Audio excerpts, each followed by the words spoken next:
News নির্ভীকের পক্ষ থেকে সকলকে শুভেচ্ছা, অভিনন্দন, ভালোবাসা জানিয়ে নিউজ নির্ভীকে সকলকে স্বাগত জানাচ্ছি।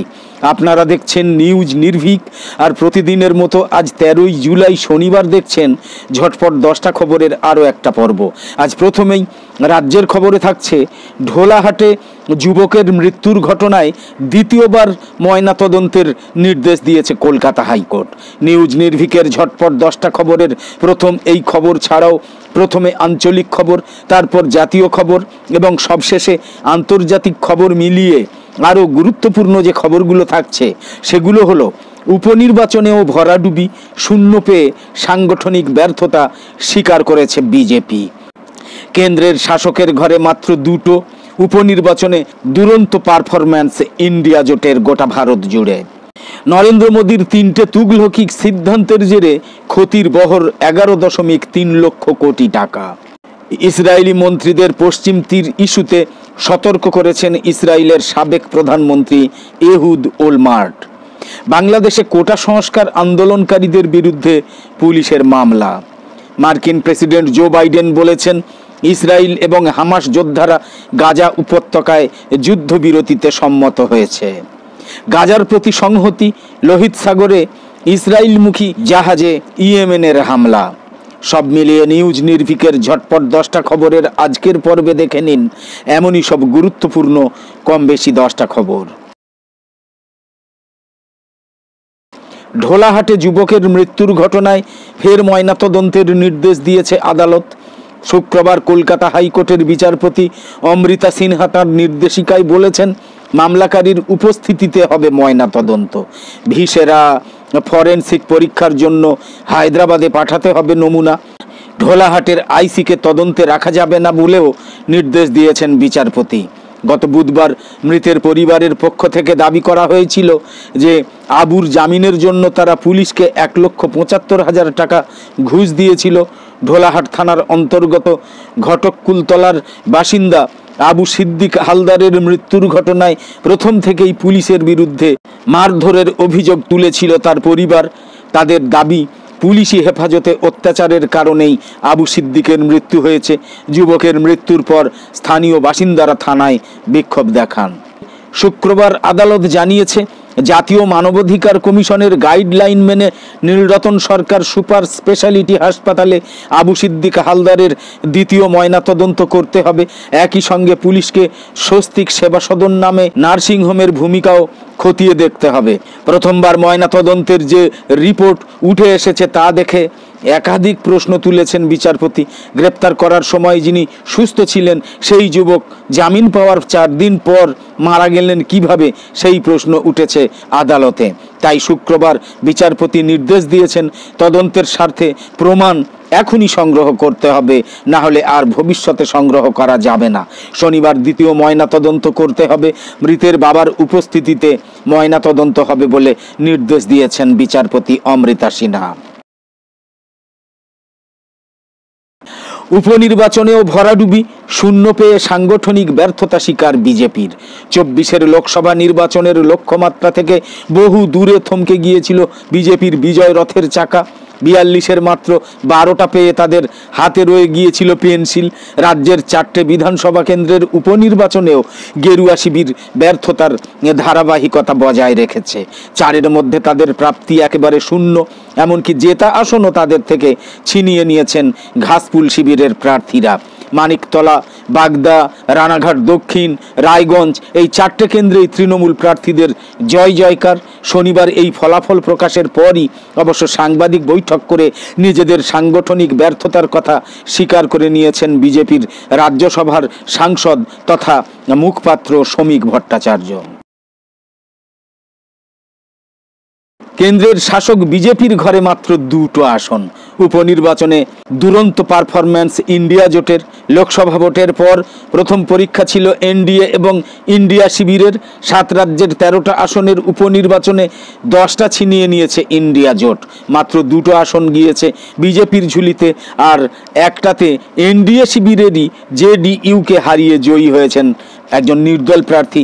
হিমাচল প্রদেশে জয়ী মুখ্যমন্ত্রী সুখুর স্ত্রী পাঞ্জাবে জয় জয়কার আপের, পশ্চিমবঙ্গে দাপট বজায় রেখেছে তৃণমূল কংগ্রেস। 7টা রাজ্যের 13টা বিধানসভা আসনের মধ্যে 10টাতে জয় হয়েছে ইন্ডিয়া জোটের, 2টো আসনে কোনো মতে মান বাঁচিয়েছে বিজেপি, একটাতে জয় নির্দল প্রার্থীর। লোকসভা নির্বাচনের পর প্রথম পরীক্ষাতেই ধরাশায়ী অবস্থা হয়েছে কেন্দ্রের শাসক দল বিজেপির। লোকসভা নির্বাচনেই বিজেপি নেতৃত্বাধীন এনডিএকে প্রবল লড়াইয়ের মুখে ফেলে দিয়েছিল ইন্ডিয়া জোট। এবার ভোট পরবর্তী প্রথম উপনির্বাচনেও ধরাশায়ী শাসক শিবির।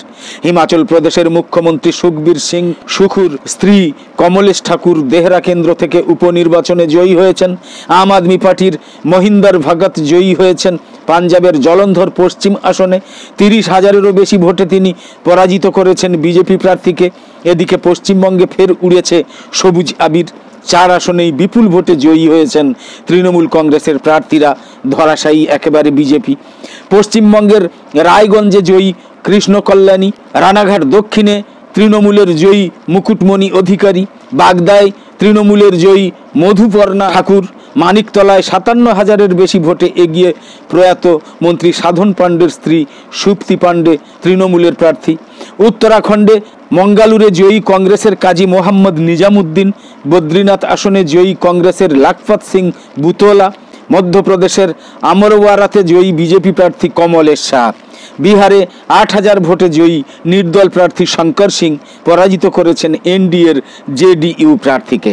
পাঞ্জাবের জলন্ধর পশ্চিম আসনে জয়ী হয়েছেন আম আদমি পার্টির প্রার্থী মহিন্দর ভগত। হিমাচল প্রদেশে মুখ্যমন্ত্রী সুখবিন্দর সিং সুখুর স্ত্রী কমলেশ ঠাকুর জয়ী দেহরা আসনে। তামিলনাড়ুর ভিকরাভান্ডি আসনে জয়ী হয়েছেন ডিএমকে প্রার্থী। নরেন্দ্র মোদীর 3টে তুগলকি সিদ্ধান্তের জেরে ক্ষতির বহর 11.3 লক্ষ কোটি টাকা। নোট বাতিল, জিএসটি চালু এবং অপরিকল্পিত কোভিড লকডাউন। মোদী জমানায় তুগলকি সিদ্ধান্তের ত্রিফলা ধাক্কা। 2016 থেকে 2023 সালের মধ্যে এই 3টে ধাক্কার জেরে দেশের অর্থনীতিতে ক্ষতির বহর 11 লক্ষ কোটি টাকারও বেশি, 11.3 লক্ষ কোটি টাকা। ইনফরমাল সেক্টর বা অসংগঠিত ক্ষেত্রে ঝাঁপ বন্ধ হয়েছে 63 লক্ষ সংস্থার, চাকরি গিয়েছে 1,60,00,000 মানুষের। ইন্ডিয়া রেটিংস অ্যান্ড রিসার্চ এর সাম্প্রতিক রিপোর্টে মোদির আমলে দেশের অর্থনীতির এই করুণ চিত্র প্রকাশ্যে চলে এসেছে। তাৎপর্যপূর্ণ বিষয় হচ্ছে কেন্দ্রের পরিসংখ্যান এবং কর্মসূচি বাস্তবায়ন মন্ত্রকের 5 জুলাই প্রকাশ করা বার্ষিক সমীক্ষার তথ্যের ভিত্তিতেই এই রিপোর্টটা তৈরি হয়েছে। স্বাভাবিকভাবেই আচ্ছে দিনের স্বপ্ন দেখানো প্রধানমন্ত্রী নরেন্দ্র মোদীর বিজেপি সরকারকে তুলোধনা করছে বিরোধীরা। ইন্ডিয়া রেটিংস অ্যান্ড রিসার্চের রিপোর্টে দেশের অর্থনীতিতে 3 ধাক্কার উল্লেখ করা হয়েছে, 3টে ধাক্কার উল্লেখ করা হয়েছে।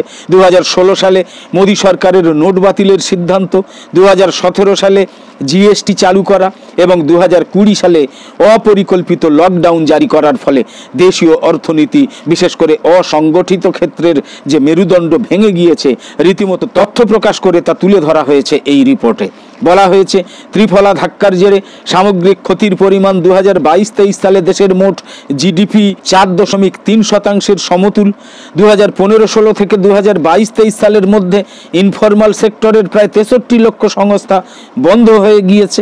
এর ফলে সবচেয়ে বেশি ক্ষতি হয়েছে দেশের গরিব মানুষের, কারণ অসংগঠিত ক্ষেত্রের বিভিন্ন সংস্থার উপরেই অসংখ্য নিম্নবিত্ত মানুষের রুটি রুজি নির্ভর করে।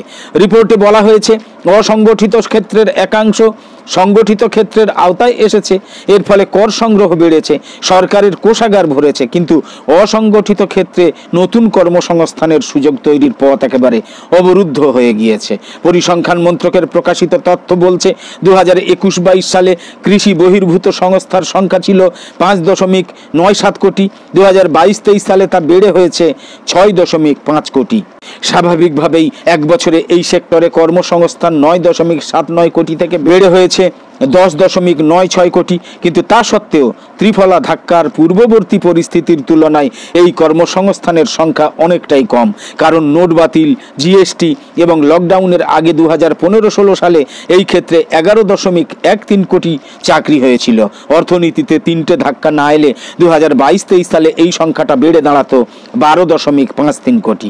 3টে তুগলকি সিদ্ধান্তের ধাক্কায় মোদী জমানায় অসংগঠিত ক্ষেত্রের এই বেহাল দশা নিয়ে তোপ দেখেছে বিরোধী দলগুলো নোট বাতিল, জিএসটি এবং অপরিকল্পিত লকডাউন জারি নিয়ে দীর্ঘদিন ধরেই মোদী সরকারের মুণ্ডুপাত করে আসছেন কংগ্রেস নেতা রাহুল গান্ধী। এমনকি জিএসটিকে গব্বর সিং ট্যাক্স বলেও কটাক্ষ করতে দেখা গিয়েছে তাকে। রায়বেরিলির কংগ্রেস সাংসদের দাবি, নোট বাতিল এবং জিএসটির ফলে দেশের ক্ষুদ্র এবং মাঝারি শিল্প শেষ হয়ে গিয়েছে, কর্মহীন হয়েছেন অসংখ্য মানুষ। এই ইস্যুতে এবার সিপিএমের তোপ, বড় কর্পোরেট এবং অতি ধনীদের স্বার্থ রক্ষায় মোদী সরকারের নেওয়া 3টে সিদ্ধান্তের বলি হয়েছেন অসংখ্য গরিব মানুষ। ইসরায়েলি মন্ত্রীদের পশ্চিম তীর ইস্যুতে সতর্ক করেছেন ইসরায়েলের সাবেক প্রধানমন্ত্রী এহুদ ওলমার্ট। ইসরায়েলের নেতারা আন্তর্জাতিক অপরাধ আদালতে গ্রেপ্তারি পরোয়ানার মুখোমুখি হতে পারে বলে সতর্ক করেছেন দেশটার সাবেক প্রধানমন্ত্রী এহুদ ওলমার্ট। ফিলিস্তিনিদের বিরুদ্ধে সংগঠিত অপরাধকে কেন্দ্র করে শুক্রবার দেশটার মন্ত্রীদের এমন হুঁশিয়ারি বার্তা দিয়েছেন সাবেক ওই প্রধানমন্ত্রী। এই খবর দিয়েছে তুর্কি বার্তা সংস্থা আনাদুলু। এতে বলা হয়েছে, ইসরায়েলি জাতীয় দৈনিক সংবাদপত্র হারেৎজে প্রকাশিত একটা সম্পাদকীয়তে ওলমার্টকে উদ্ধৃত করে এমন খবর দেয়া হয়েছে। ওলমার্ট বলেছেন, পশ্চিম তীরে ফিলিস্তিনিদের বিরুদ্ধে অপরাধ সংগঠিত হওয়ার অপরাধে ইসরায়েলের এড়িয়ে যাওয়ার কোনো পথ থাকবে না। তিনি আরও বলেছেন, আমি সতর্ক করছি, কারণ যদি আমরা পশ্চিম তীরে ফিলিস্তিনিদের বিরুদ্ধে অপরাধ জারি রাখি তাহলে ইসরায়েলের বিরুদ্ধে গুরুতর এবং বেদনাদায়ক নিষেধাজ্ঞা আরোপ করা হতে পারে, যাতে নিজেদের আত্মরক্ষার কোনো পথ থাকবে না। বাংলাদেশের কোটা সংস্কার আন্দোলনকারীদের বিরুদ্ধে এবার পুলিশের মামলা। চলমান কোটা সংস্কার আন্দোলনে পুলিশের গাড়ি ভাঙচুরের পাশাপাশি কর্মকর্তাদের মারধর এবং হামলার অভিযোগে আন্দোলনকারীদের বিরুদ্ধে মামলা করা হয়েছে। রাজারবাগ পুলিশ লাইন্সের পরিবহন শাখার চালক খলিলুর রহমান বাদী হয়ে রাজধানীর শাহবাগ থানায় মামলাটা দায়ের করেছেন। মামলায় অজ্ঞাতনামা বহু শিক্ষার্থীকে আসামি করা হয়েছে। ঢাকা মেট্রোপলিটন পুলিশের রমনা জোনের অতিরিক্ত উপকমিশনার শাহ আলম মোহাম্মদ আক্তারুল ইসলাম গণমাধ্যমকে বিষয়টা জানিয়েছেন। উল্লেখ্য যে 2018 সালে সরকারি চাকরির প্রথম এবং দ্বিতীয় শ্রেণীতে কোটা তুলে দিয়ে জারি করা পরিপত্র গত 5 জুন হাইকোর্ট অবৈধ ঘোষণার পর সেই পরিপত্র ফিরিয়ে আনার দাবিতে, অর্থাৎ কোটা তুলে দেওয়ার দাবিতে শিক্ষার্থীরা মাঠে নেমেছেন। 1 জুলাই থেকে কোটার যৌক্তিক সংস্কারের দাবিতে বৈষম্য বিরোধী ছাত্র আন্দোলনের ব্যানারে আন্দোলন করে আসছেন শিক্ষার্থীরা। গত সপ্তাহের মঙ্গলবার বাদ দিয়ে প্রতিদিনই বাংলা ব্লকেট নামে অবরোধ কর্মসূচি পালন করছেন শিক্ষার্থীরা। মার্কিন প্রেসিডেন্ট জো বাইডেন বলেছেন, ইসরায়েল এবং হামাস যোদ্ধারা গাজা উপত্যকায় যুদ্ধবিরতিতে সম্মত হয়েছে। বাইডেন সামাজিক মাধ্যম এক্স হ্যান্ডেলে লিখেছেন, কিভাবে একটা যুদ্ধবিরতিতে পৌঁছানো যায় এবং বন্দীদের বাড়িতে ফিরিয়ে আনতে পারি আমরা, তার জন্য 6 সপ্তাহ আগে আমি একটা বিস্তৃত কাঠামো তৈরি করেছিলাম। এখনও কাজ বাকি আছে এবং এগুলো জটিল বিষয়, তবে এই কাঠামোটাতে এখন ইসরায়েল এবং হামাস উভয়ই সম্মত হয়েছে। সমঝোতার দায়িত্ব দেয়া আমার টিম অগ্রগতি অর্জন করেছে এবং আমি এটা সম্পন্ন করতে দৃঢ় প্রতিজ্ঞ। গাজার প্রতি সংহতি, লোহিত সাগরে ইসরায়েলমুখী জাহাজে ইয়েমেনের হামলা। ইসরায়েলের সাথে সম্পর্কযুক্ত একটা জাহাজে হামলা চালিয়েছে ইয়েমেনের হুতি আনসারুল্লাহ আন্দোলন সমর্থিত সামরিক বাহিনী। গতকাল শুক্রবার লোহিত সাগর এবং বাব আল মানদেব প্রণালীতে এই জাহাজে 2 দফা হামলা চালানো হয়। ইয়েমেনের সামরিক বাহিনীর মুখপাত্র ব্রিগেডিয়ার জেনারেল ইয়াহিয়া সারি এক বিবৃতিতে জানিয়েছেন, গাজায় ইহুদিবাদী ইসরায়েলের বর্বর সেনারা যে গণহত্যা চালাচ্ছে তার প্রতিবাদে ইসরায়েলের সাথে সম্পর্কযুক্ত জাহাজটাতে ব্যালিস্টিক ক্ষেপণাস্ত্র এবং ড্রোন দিয়ে হামলা চালানো হয়েছে। হামলার শিকার জাহাজটার নাম চেরি সেইলস। ইহুদিবাদী ইসরায়েলের বন্দর অভিমুখে কোনো জাহাজ পরিচালনার ব্যাপারে নিষেধাজ্ঞা আরোপ করা হলেও তা উপেক্ষা করে চেরি সেইলস নামের এই জাহাজটা ইসরায়েলের বন্দরের দিকে যাচ্ছিল। তখন জাহাজটাতে 2 দফা ব্যালিস্টিক ক্ষেপণাস্ত্র এবং ড্রোন দিয়ে হামলা চালানো হয়। জেনারেল সারি বলেছেন, যতক্ষণ পর্যন্ত গাজা উপত্যকার জনগণের ওপর ইসরায়েলের এই আগ্রাসন বন্ধ এবং গাজার ওপর থেকে অবরোধ তুলে না নেওয়া হবে ততক্ষণ পর্যন্ত হামলা অব্যাহত থাকবে। ইসরায়েলকে সমর্থন দেওয়া যে কোনো দেশের বিরুদ্ধে ইয়েমেনের সামরিক বাহিনী কার্যকর ব্যবস্থা নেওয়ার জন্য সম্পূর্ণ প্রস্তুত রয়েছে বলেও জানিয়েছেন জেনারেল সারি। তিনি বলেছেন, ইসরায়েলকে অস্ত্র এবং গোলাবারুদ দিয়ে সহায়তা করার জন্য আমেরিকার বিরুদ্ধেও ব্যবস্থা দিতে প্রস্তুত রয়েছে ইয়েমেনের সামরিক বাহিনী। একদম শেষে বলি, ব্যতিক্রমী খবরাখবর সহ সব ধরনের ভিডিও এবং লাইভ সম্প্রচার দেখার জন্য অবশ্যই নিউজ নির্ভীকের সঙ্গে থাকুন। নিউজ নির্ভীকের চোখ রাখুন। তো আপাতত শেষ করছি, পরের পর্বে আবার দেখা হবে। সকলে খুব ভালো থাকুন, সুস্থ থাকুন, ধন্যবাদ।